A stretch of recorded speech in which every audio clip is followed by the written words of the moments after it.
Un ex líder cristiano murió por 9 minutos y vio algo que la iglesia no quiere que sepas.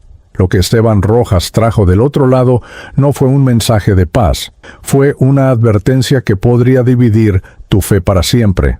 Hay nombres que, dentro de ciertos círculos cristianos de América Latina, cargaban un peso particular.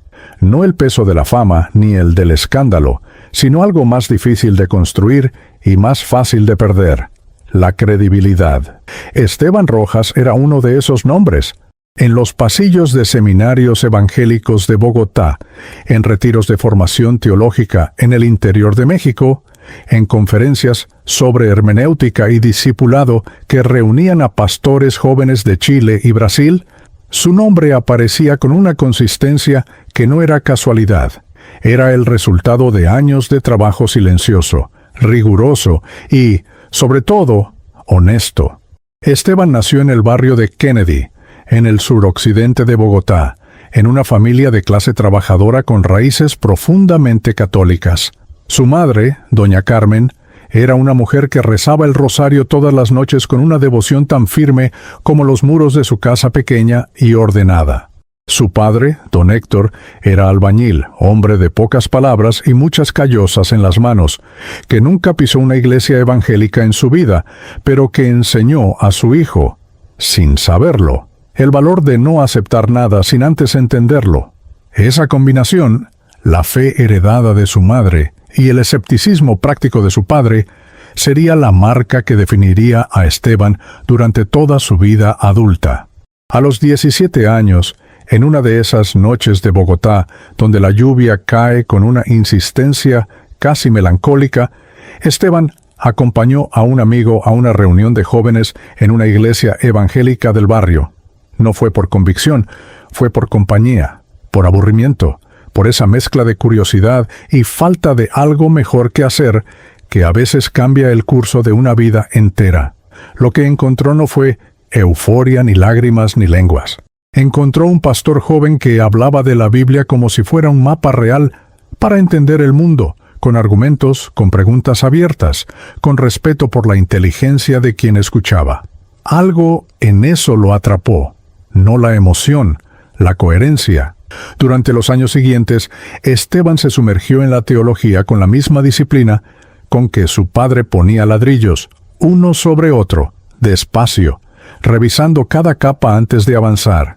Estudió en un instituto bíblico en Bogotá, luego completó una formación más avanzada con el apoyo de una red de iglesias reformadas que lo becaron para estudiar en México.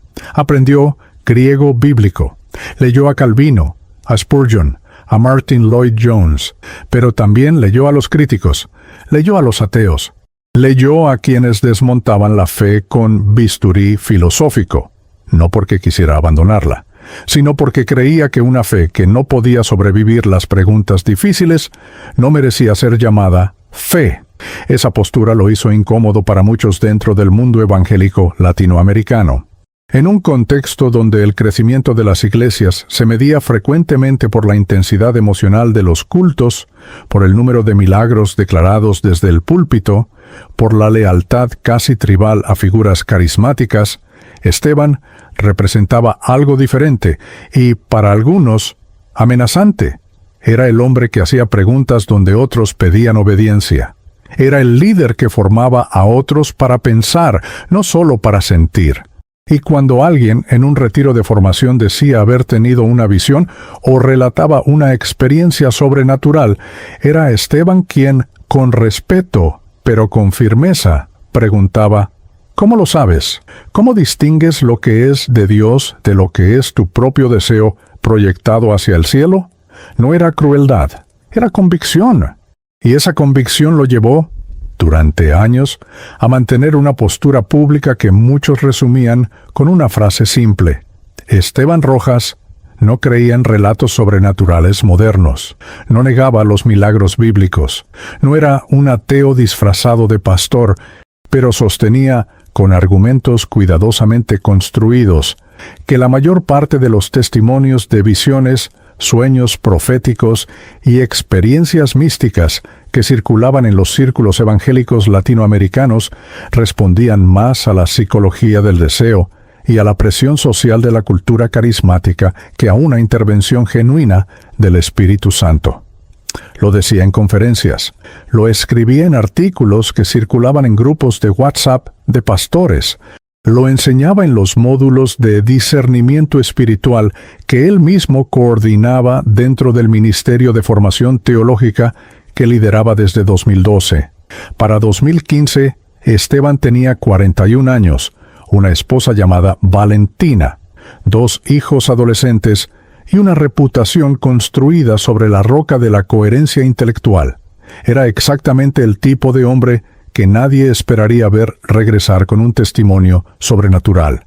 Era, en todos los sentidos prácticos, el último perfil posible para lo que estaba a punto de ocurrirle.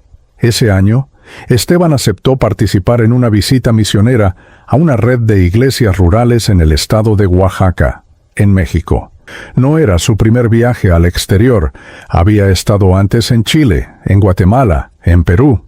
Pero algo en ese viaje tenía una textura diferente desde el principio, aunque él no supo reconocerlo en el momento.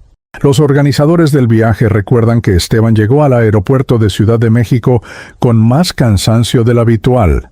Había estado trabajando con una intensidad desmedida en los meses anteriores, coordinando 3 módulos de formación simultáneos, respondiendo críticas a uno de sus artículos más polémicos sobre las llamadas profecías apostólicas y gestionando tensiones internas dentro del equipo de liderazgo de su ministerio. Era el tipo de agotamiento que no se ve en el rostro de inmediato, pero que trabaja por dentro con paciencia. Durante los primeros días en Oaxaca, Esteban cumplió su agenda con la precisión de siempre. Habló en 2 iglesias. Compartió una mesa con pastores locales que lo escucharon con admiración y, en algunos casos, con incomodidad. Visitó familias en comunidades indígenas donde el sincretismo entre la fe cristiana y tradiciones antiguas era tan cotidiano como el maíz sobre la mesa. Tomó notas, hizo preguntas, observó con esa mirada suya que los que lo conocían describían como la mirada de alguien que siempre está evaluando, no por arrogancia, sino por hábito. Fue en la tarde del 4.º día, mientras se preparaba para una reunión nocturna en una pequeña iglesia de adobe en las afueras de un pueblo cuyo nombre aparece en los registros médicos del caso, que Esteban Rojas colapsó. Sin previo aviso, sin dolor anunciado, cayó al suelo de la sacristía donde estaba revisando sus notas, y las personas que estaban con él en ese momento describen lo mismo con palabras distintas. Fue como si alguien hubiera apagado una luz, inmediatamente, sin transición. Los médicos que lo atendieron en el hospital regional más cercano documentaron un paro cardiorrespiratorio de origen aún no completamente explicado.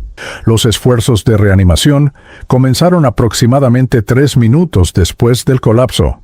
Durante 9 minutos, según consta en el prontuario médico que el equipo documental analizó con la asistencia de un cardiólogo independiente, Esteban Rojas no tuvo actividad cardíaca detectable. 9 minutos. En términos clínicos, es una eternidad. En términos espirituales, según lo que Esteban relataría después con una calma que desconcertaba a quienes lo escuchaban, fue exactamente el tiempo suficiente para ver lo que ningún seminario, ningún libro de teología y ningún año de escepticismo racional lo habían preparado para ver. Y lo que vio cambiaría no solo su vida, sino la de miles de personas en toda América Latina que aún no sabían que su testimonio estaba a punto de llegar a ellos. El primer recuerdo que Esteban Rojas tiene de ese momento no es visual, es auditivo. Un silencio, no el silencio ordinario que uno experimenta en una habitación tranquila o en la madrugada de un pueblo pequeño. Era otro tipo de silencio, uno que los médicos no tienen palabra para clasificar, y que Esteban, con toda su formación teológica, tardó semanas en describir con alguna aproximación precisa. Era, según sus propias palabras recogidas por el equipo documental, el silencio que existe antes de que el mundo comience, como si el universo entero hubiera hecho una pausa, como si el tiempo, ese tirano invisible que gobierna cada segundo de la vida humana, hubiera simplemente dejado de funcionar. Lo que siguió a ese silencio no fue oscuridad. Ese es uno de los primeros detalles que distinguen el relato de Esteban de los cientos de testimonios de experiencias cercanas a la muerte que circulan en Internet, en libros de autoayuda espiritual y en los canales de YouTube que prometen revelar los secretos del más allá con música de fondo y efectos de luz.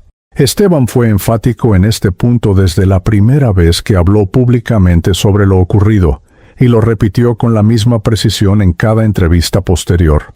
No hubo túnel, no hubo luz al final de un pasillo, no hubo sensación de flotar sobre su propio cuerpo mirando a los médicos desde arriba.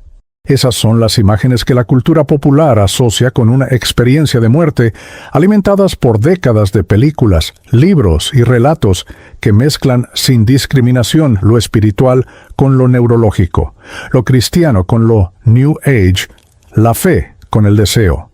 Lo que Esteban describe es diferente. Y esa diferencia, sostiene él con una firmeza que incomoda a quienes preferirían una historia más cinematográfica, es precisamente la evidencia de que lo que vivió no fue un viaje astral, no fue una alucinación producida por la privación de oxígeno en el cerebro, no fue la proyección psicológica de un hombre con formación religiosa enfrentando la muerte. Fue, en sus palabras, un relato real. Una experiencia cristiana con una naturaleza completamente distinta a cualquier cosa que el lenguaje espiritual contemporáneo haya logrado capturar con precisión. Esteban recuerda haber sido, de repente, consciente, no gradualmente, no como quien despierta de un sueño, sino con una plenitud de conciencia que describió en una de las entrevistas del documental como más real que cualquier momento de vigilia que haya tenido en mis 41 años de vida.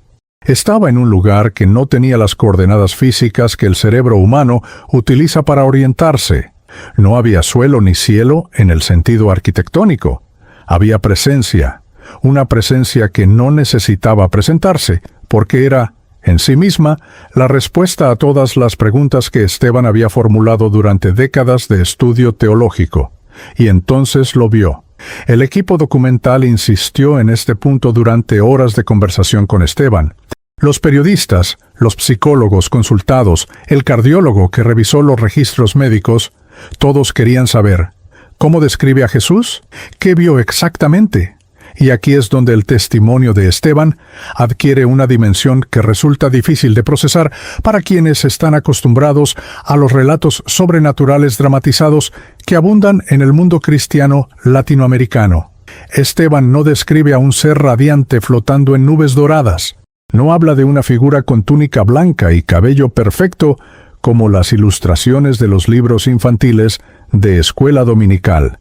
Lo que describe es una mirada que contenía, simultáneamente, dos cosas que la mente humana normalmente no puede sostener al mismo tiempo: misericordia absoluta y autoridad total. No la autoridad del poder que aplasta, sino la autoridad de quien conoce completamente la verdad y no necesita defenderla. No la misericordia sentimental que disculpa sin transformar, sino una misericordia que veía cada rincón oscuro de la historia de Esteban, cada momento de orgullo intelectual disfrazado de rigor teológico, cada vez que había usado la verdad como arma en lugar de como puente, y no lo juzgaba con condena, sino con una claridad que era, en sí misma, más difícil de soportar que cualquier castigo.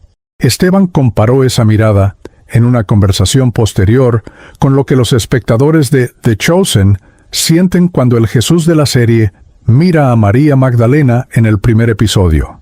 Ese momento donde alguien es visto completamente, sin filtros, sin actuación, y aún así no es rechazado, pero multiplicado, dijo Esteban, por una dimensión que ninguna pantalla puede replicar. No hubo palabras en el sentido convencional, no hubo un sermón. No hubo un mapa profético con fechas y nombres. Lo que Esteban recibió en esos 9 minutos fue algo que él describe como una comprensión directa, como si información fundamental sobre la realidad espiritual hubiera sido depositada en su interior sin necesidad de lenguaje. Y el núcleo de esa comprensión era perturbador en su simplicidad. El engaño no venía de afuera. Esteban vio, con una claridad que lo dejó sin habla durante días después de despertar, que el mayor peligro espiritual para los creyentes latinoamericanos de su tiempo no era el ateísmo militante, no era la secularización, no era la persecución religiosa que algunos predicadores usaban como narrativa para fortalecer la identidad tribal de sus congregaciones. El peligro estaba dentro, crecía en los mismos espacios donde se cantaban himnos y se predicaba la Biblia. Se alimentaba de miedo, de necesidad de pertenencia, de la hambre emocional de comunidades golpeadas por la pobreza, la migración, la violencia, la soledad. Se disfrazaba de unción, de avivamiento, de mover del espíritu. Y muchísimos de los que creían estar preparados para los tiempos finales eran precisamente los más vulnerables a él, porque habían confundido la intensidad emocional de su experiencia religiosa con la profundidad de su relación con Dios. Lo que yo vi del otro lado, relataría Esteban semanas después, sentado frente a una cámara en una habitación pequeña de Bogotá, con la voz de alguien que ha procesado algo demasiado grande para el pecho humano, fue que muchos creen estar preparados, pero confundieron fe con costumbre y devoción con repetición, y el engaño final no va a llegar anunciándose como engaño. Va a llegar con el rostro de algo que ya conocen.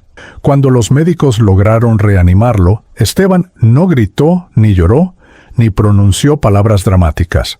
Las personas presentes en la sala recuerdan que abrió los ojos despacio, miró al techo por un momento largo, y luego preguntó con una calma que resultó más perturbadora que cualquier reacción esperada. ¿Cuánto tiempo pasó? Cuando le dijeron 9 minutos, cerró los ojos nuevamente, no de agotamiento. De algo que quienes lo conocían no supieron nombrar en ese momento, pero que Esteban describiría mucho después como el peso de saber algo que no había pedido saber. Los registros médicos del caso fueron revisados por un cardiólogo colombiano con 20 años de experiencia en medicina de urgencias, consultado por el equipo documental bajo condición de anonimato. Su conclusión fue cuidadosa, pero significativa. El paro cardiorrespiratorio de Esteban no presentaba una causa estructural completamente identificable, y la ausencia de daño neurológico detectable tras 9 minutos de interrupción circulatoria era, en sus palabras, estadísticamente inusual. No dijo milagroso. Los médicos no dicen milagroso, pero dijo inusual. Y en medicina de urgencias, inusual es la palabra más honesta que existe para señalar hacia algo que los protocolos no alcanzan a explicar completamente. Esteban pasó 4 días hospitalizado. Durante ese tiempo habló poco. Rechazó las visitas de líderes religiosos que querían orar con él. Pidió a Valentina, su esposa, que le trajera su Biblia, no para buscar respuestas, sino, según le dijo a ella en voz baja, para ver si lo que vi allá coincide con lo que siempre estuvo escrito acá. Y cuando comenzó a leer, empezando por el Evangelio de Juan, se detuvo en el capítulo 10, versículo 14, y no pasó de allí por horas. Mis ovejas oyen mi voz. No era un versículo nuevo para él, lo había enseñado decenas de veces. Pero ahora, después de haber escuchado esa voz sin necesidad de palabras, el texto tenía una densidad completamente diferente. Lo que vendría después, cuando Esteban comenzara a hablar, cuando comenzara a nombrar lo que había visto sobre el engaño que crecía dentro de la iglesia, sería recibido por algunos como revelación y por otros como amenaza. Pero eso es la historia del capítulo siguiente. Esteban Rojas tardó 3 meses en hablar públicamente sobre lo que había vivido en Oaxaca. No fue silencio por miedo, ni por duda sobre la realidad de lo que había experimentado. Fue silencio por responsabilidad, porque Esteban conocía mejor que nadie el ecosistema en el que estaba a punto de soltar una afirmación que rompería con todo lo que él mismo había representado durante años. Sabía exactamente cómo funcionaba la maquinaria del testimonio sobrenatural en los círculos evangélicos latinoamericanos. Había visto cómo un relato podía ser absorbido, amplificado, distorsionado y finalmente convertido en producto en cuestión de semanas. Había criticado ese mecanismo públicamente durante años, y ahora, con una ironía que no le pasó desapercibida, él mismo era el protagonista de uno de esos relatos. Durante esos 3 meses, hizo algo que pocos en su posición habrían considerado necesario: investigó. No su propia experiencia, sino el terreno sobre el que estaba a punto de caminar. Viajó, en la medida en que su recuperación física lo permitió, a comunidades evangélicas en 3 países. Habló con pastores en el Estado de México, en zonas periféricas de Santiago de Chile, en barrios populares del norte de Bogotá y en comunidades de migrantes latinoamericanos, en ciudades fronterizas entre México y Estados Unidos. No fue como conferencista, fue como observador.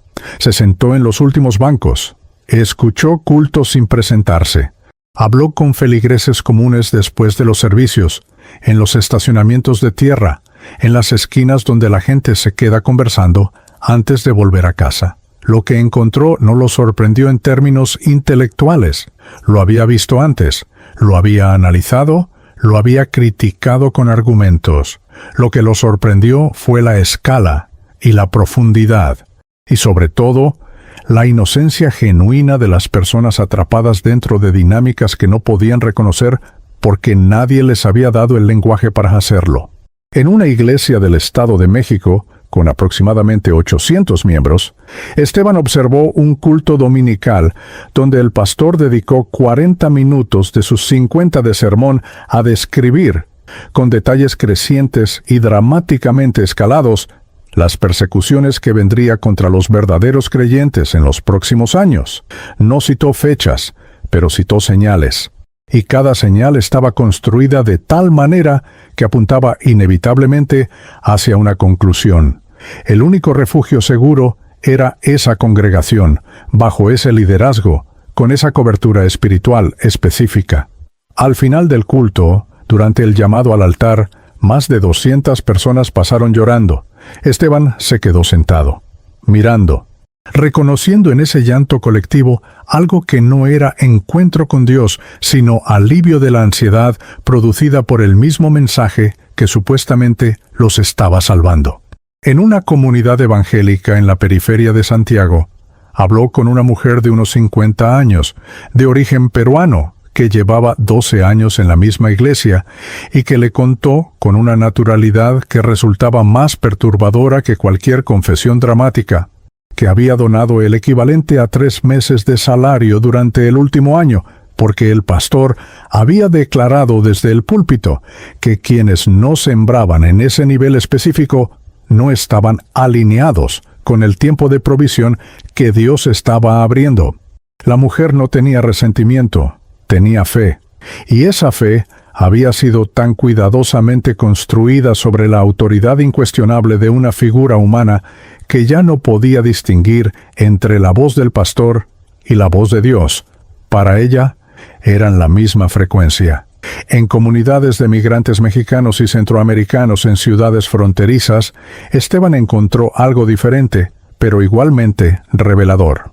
Personas que habían cruzado el desierto, que cargaban el trauma del desarraigo, que vivían en la incertidumbre permanente del estatus migratorio y que habían encontrado en sus iglesias locales no solo comunidad, sino identidad, estructura, sentido, lo cual era genuinamente hermoso, pero también era, en manos de líderes sin escrúpulos o simplemente sin autoconciencia, una vulnerabilidad enorme. El dolor latinoamericano, esa combinación específica de pobreza histórica, violencia estructural, nostalgia del país dejado atrás y necesidad de pertenencia, era el combustible perfecto para una espiritualidad que prometía certeza en medio del caos. Y donde hay promesa de certeza absoluta, hay siempre tarde o temprano, alguien dispuesto a cobrarla. Cuando Esteban finalmente comenzó a hablar, lo hizo primero en contextos pequeños. Una reunión de pastores en Bogotá, un retiro de formación en Guadalajara, una conversación grabada con un teólogo colombiano que circuló en grupos privados de líderes antes de hacerse pública. En esos espacios, usando el lenguaje cuidadoso y argumentado que siempre había sido su marca, Esteban comenzó a describir lo que llamaba el patrón del engaño interno. No lo presentó como revelación sobrenatural en primera instancia. Lo presentó como observación documentada cruzada con lo que había visto durante su experiencia clínica de muerte, pero anclada en evidencia concreta. Nombres de dinámicas, descripciones de mecanismos, patrones reconocibles que cualquier persona con discernimiento podía verificar en su propio entorno eclesial. El patrón tenía 4 componentes que Esteban identificaba con una precisión que sus oyentes encontraban simultáneamente iluminadora y perturbadora. El primero era la idolatría de liderazgo, la construcción progresiva de una dependencia espiritual hacia una figura humana, normalizada bajo el lenguaje de cobertura apostólica, alineamiento profético o simplemente sumisión bíblica. El segundo era la espiritualidad performática, la sustitución gradual de la vida interior por la expresión exterior, donde el volumen del llanto, la frecuencia de las lenguas, la intensidad del ayuno y la visibilidad de la ofrenda se convertían en los indicadores reales de la salud espiritual, mientras la ética cotidiana, la honestidad relacional y la humildad privada perdían relevancia. El tercero era la manipulación del miedo escatológico, el uso sistemático de narrativas sobre el fin de los tiempos, el engaño global y la persecución inminente para crear urgencia artificial que suprimía el pensamiento crítico y aceleraba la lealtad tribal.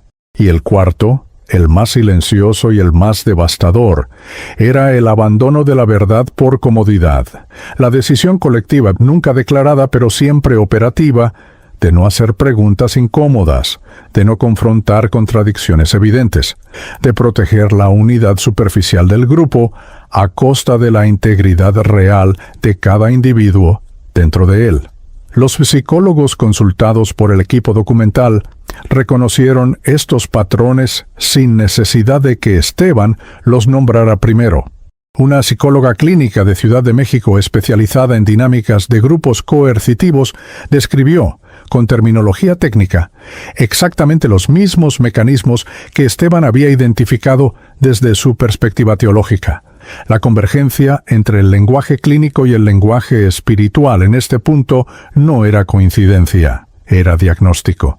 Pero lo que hizo que el testimonio de Esteban tuviera un impacto diferente al de cualquier análisis académico o psicológico fue algo que ningún estudio puede replicar. Él había estado dentro, había liderado, había formado a otros, y aunque su ministerio era significativamente más sano que muchos de los que describía, reconocía con una honestidad que resultaba desarmante que él mismo había operado en momentos específicos de su trayectoria, con algunos de esos mismos patrones.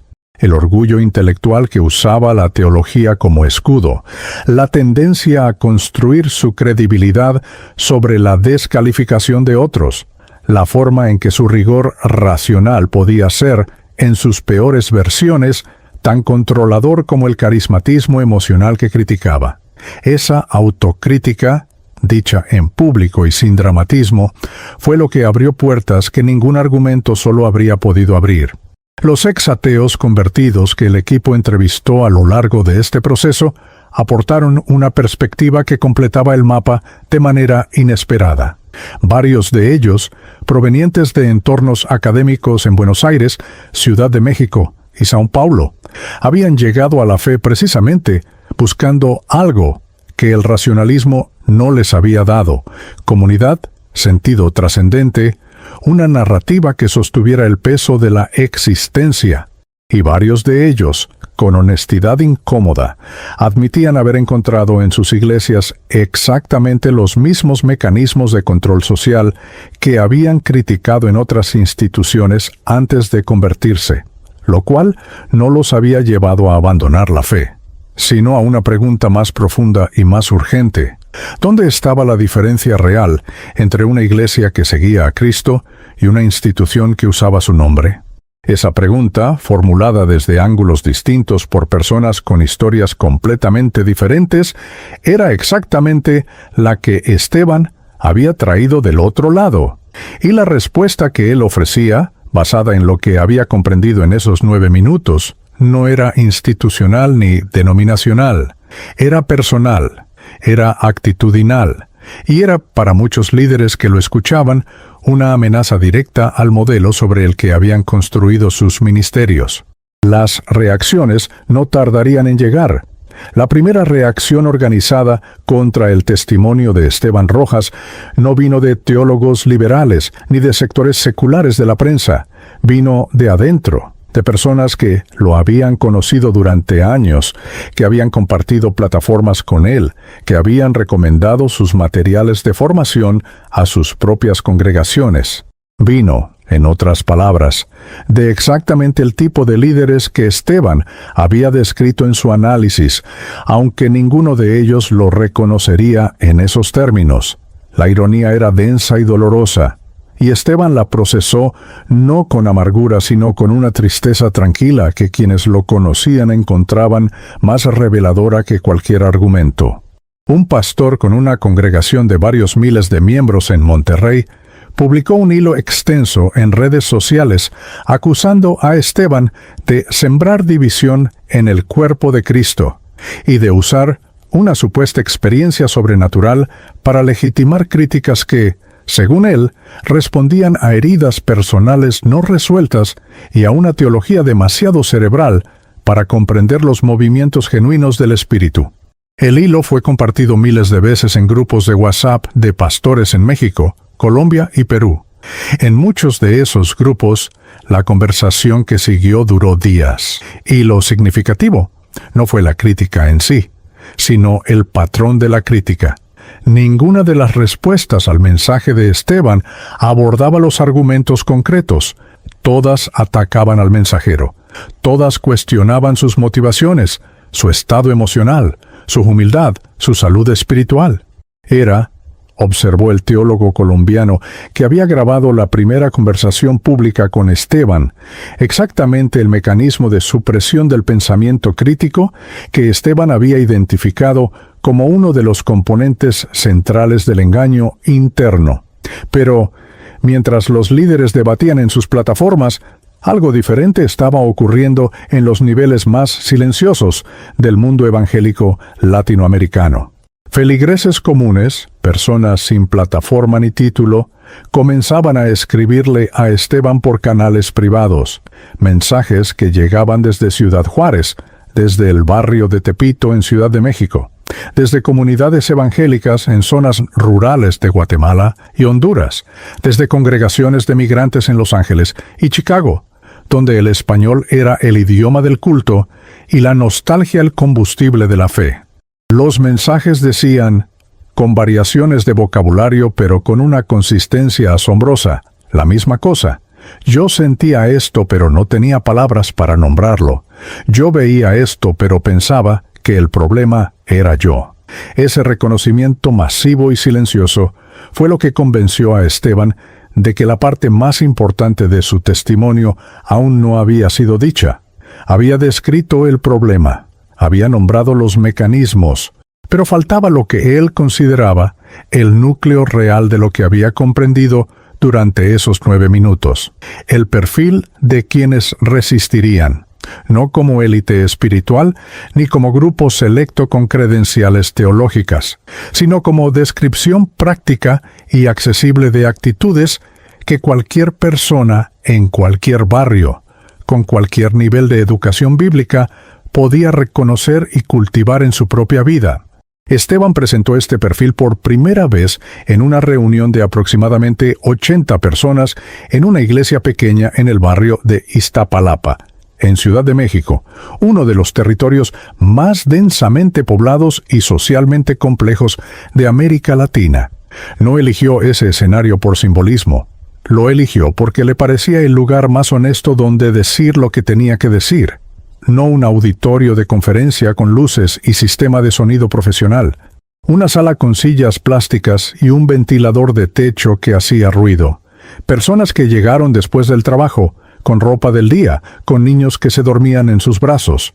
Lo primero que dijo aquella noche fue que lo que iba a compartir no era una lista de requisitos para ser salvo. No era una nueva doctrina. No era la revelación exclusiva de un hombre que había muerto y regresado. Era, en sus palabras, una descripción de lo que ya estaba escrito, visto desde el otro lado. Y luego comenzó.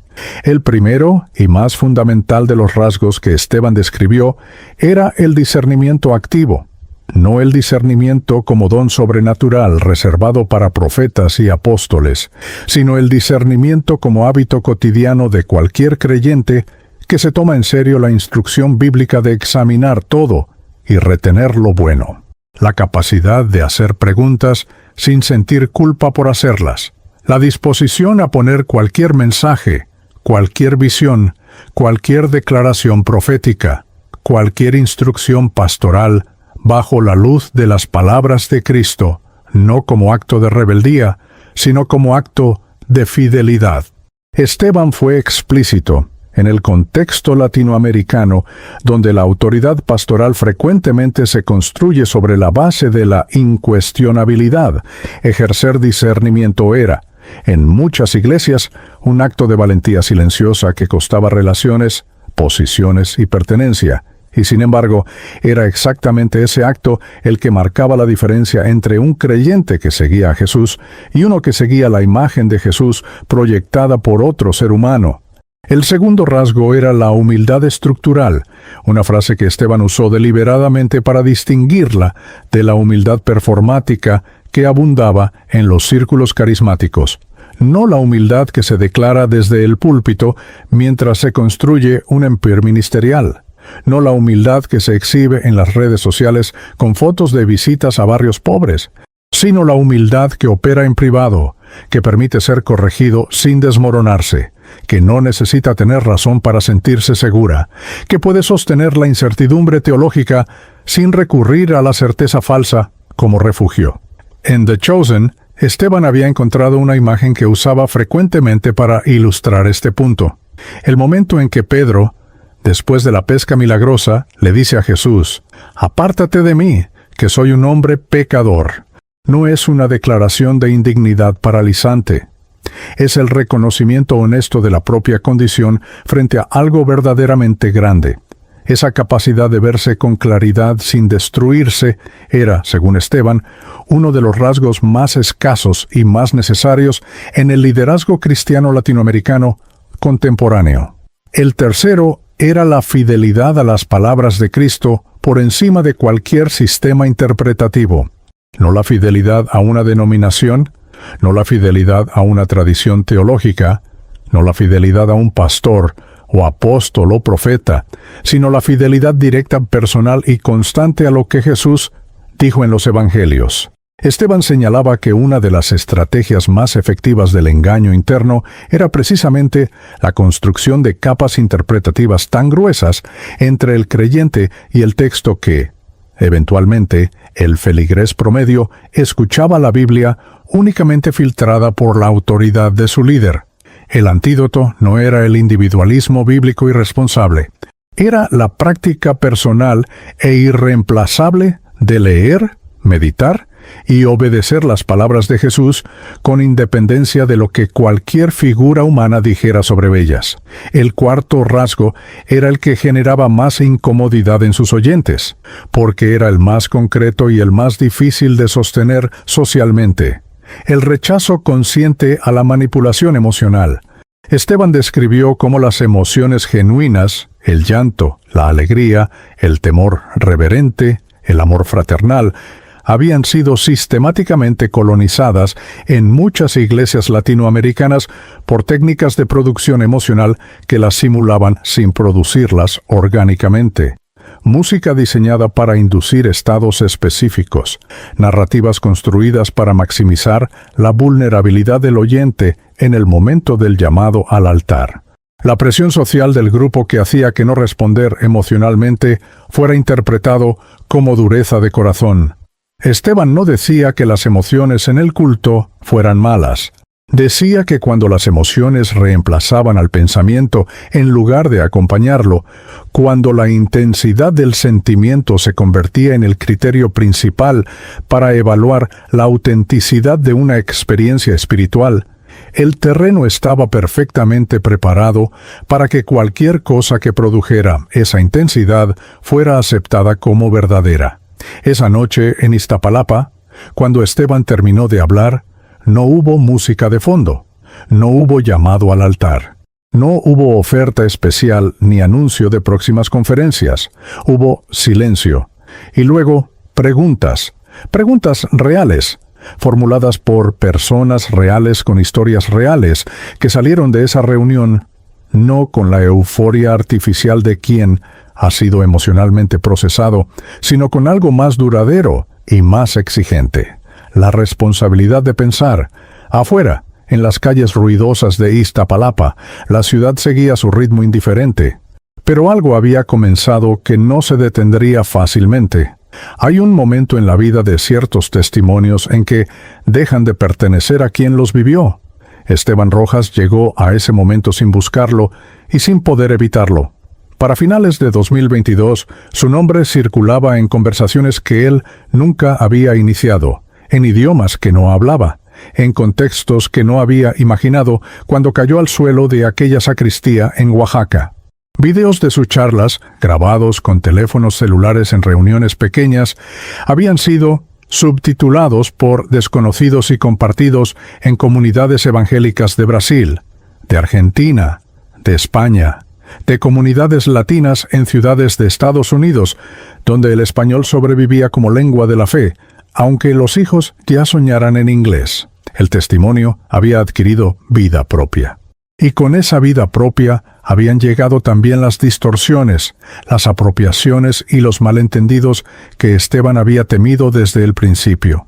Algunos círculos carismáticos comenzaron a usar fragmentos de su relato para apoyar narrativas proféticas específicas sobre eventos geopolíticos, fechas de tribulación y mapas del fin de los tiempos. Exactamente el tipo de uso que Esteban había rechazado explícitamente desde la primera vez que habló en público. Otros lo citaban como validación de sus propias denuncias contra denominaciones rivales, convirtiendo su llamado al discernimiento universal en munición para conflictos institucionales particulares. Hubo incluso quien lo incorporó a una narrativa conspirativa sobre control global de las iglesias, presentando su testimonio como evidencia de una red de engaño coordinada desde centros de poder mundiales, una lectura que Esteban encontraba no solo incorrecta, sino peligrosa, porque era exactamente el tipo de narrativa que él había identificado como uno de los vehículos más efectivos del engaño que describía. Frente a todo esto, Esteban tomó una decisión que sorprendió a quienes lo seguían de cerca. En lugar de multiplicar su presencia pública para corregir las distorsiones, la redujo. No desapareció, pero dejó de aceptar invitaciones a grandes plataformas. Dejó de participar en debates en redes sociales. Se concentró en conversaciones pequeñas, en reuniones donde podía mirar a las personas a los ojos, donde podía escuchar además de hablar, donde el formato mismo de la interacción impedía que su mensaje fuera reducido a un clip de 30 segundos descontextualizado. Era una decisión contracultural en un tiempo donde la visibilidad se había convertido en sinónimo de relevancia. Y reconocía Esteban con una sonrisa discreta, exactamente el tipo de decisión que su yo de antes habría analizado críticamente como una forma de evasión disfrazada de humildad. El equipo documental lo acompañó durante los últimos meses de este proceso con una proximidad que permitió registrar algo que las entrevistas formales no siempre capturan: los momentos sin cámara preparada, las conversaciones de pasillo, las dudas expresadas en voz baja. Y en esos espacios, Esteban mostró una dimensión de su testimonio que raramente aparecía en sus presentaciones públicas, la dimensión del costo personal. Valentina, su esposa, habló con el equipo documental en una conversación separada, en la cocina de su apartamento en Bogotá, con la naturalidad de quien ha procesado algo difícil durante suficiente tiempo como para hablarlo sin derrumbarse. Describió los 2 años posteriores a Oaxaca como los más complejos de su matrimonio, no porque hubiera crisis entre ellos, sino porque Esteban había regresado siendo, en aspectos fundamentales, una persona diferente a la que había partido, no diferente en sus valores, ni en su amor por ella y por sus hijos, diferente en su relación con la urgencia. Antes de Oaxaca, Esteban construía, planificaba, proyectaba. Tenía metas para su ministerio, para su influencia, para el alcance de su trabajo. Después de Oaxaca, esa orientación hacia el futuro había sido reemplazada por algo que Valentina describió como una presencia extraña en el presente, como si Esteban hubiera aprendido en esos 9 minutos que el tiempo funcionaba de manera diferente a como los vivos asumen y que la urgencia humana de dejar huella, de construir legado, de ser recordado, era una de las formas más sutiles de idolatría que existían. Fue en una de las últimas sesiones de filmación, en una tarde lluviosa en Bogotá, que recordaba inevitablemente las tardes de su infancia en Kennedy, cuando Esteban articuló por primera vez con esa claridad específica lo que el equipo documental consideró el núcleo más perturbador de todo su testimonio. No lo había dicho así antes, o quizás lo había dicho, pero nadie lo había escuchado de esa manera. Habló despacio, con la voz de alguien que elige cada palabra no por efecto, sino por precisión.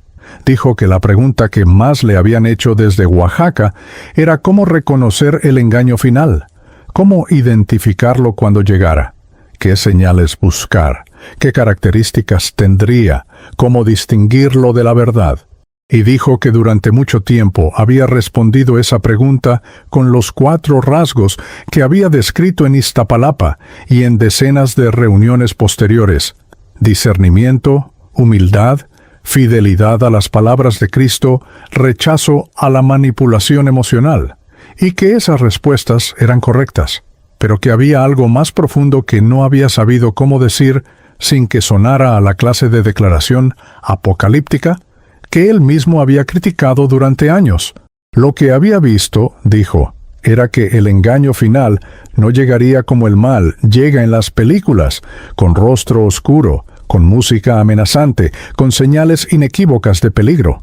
Llegaría, y en muchos lugares ya estaba llegando, con el rostro de algo extraordinariamente parecido a Dios, con amor genuino mezclado con control, con verdad parcial mezclada con manipulación, con sanidad real mezclada con dependencia emocional, con comunidad auténtica mezclada con exclusión de quienes pensaran diferente. No sería fácil de rechazar porque no sería completamente falso. Sería lo suficientemente verdadero como para que rechazarlo costara algo real: relaciones, pertenencia, identidad. La certeza reconfortante de saber que uno está del lado correcto. Y luego dijo algo que el equipo documental decidió dejar sin editar, sin música de fondo, sin corte.